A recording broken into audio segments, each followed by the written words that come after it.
I'm Sarah Borgson-Keto, and in conjunction with NAREIT's REIT World 2020 Annual Conference, I'm speaking today with Ken Bernstein, President and CEO of Acadia Realty Trust. Ken, thanks so much for joining me today. Glad to be here. Can you start by quantifying the depth of the impact your portfolio saw due to the pandemic and where things currently stand? Sure. And retail real estate in the U.S. was really at the epicenter of the crisis this spring and has thankfully been climbing out. But to quantify it specifically, back in April, about half of our tenants were not paying us rent. Now, keep in mind, of the half that weren't paying us rent, half of those were national credit tenants. And thankfully, they've all come back into the fold. So now fast forward to this month and we're at 90% collections, which obviously feels a heck of a lot better for us. And our retailers feel a heck of a lot better too. What steps has Acadia taken related to operations in response to the pandemic?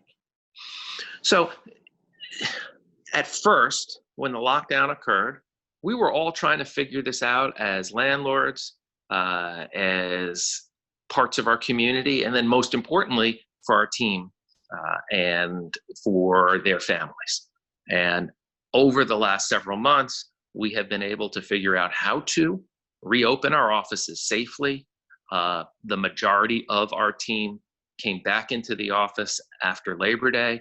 We've taken heightened precautions in terms of using masks, a whole bunch of testing, and a variety of other items. So for our team, I think everyone feels safe, but we also recognize that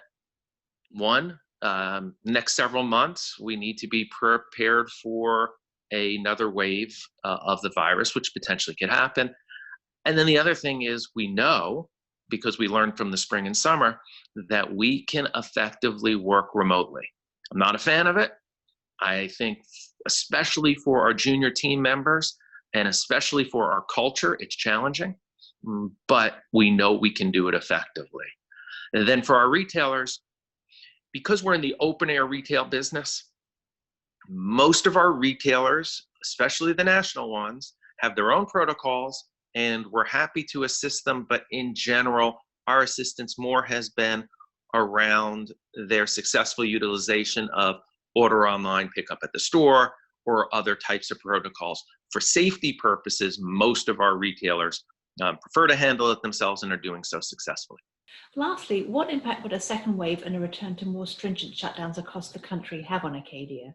If this crisis has taught us anything, it's to be prepared for the broadest range of outcomes. So I don't really want to predict, nor am I qualified to predict precisely what the health implications could be to different communities, to different businesses, but we need to be prepared. This is a serious virus, a serious health issue. So it could be extreme in one direction, or it could be more like the health officials are predicting, which would be not likely to have a lockdown like we had in the spring, but we are going to have to take additional precautions.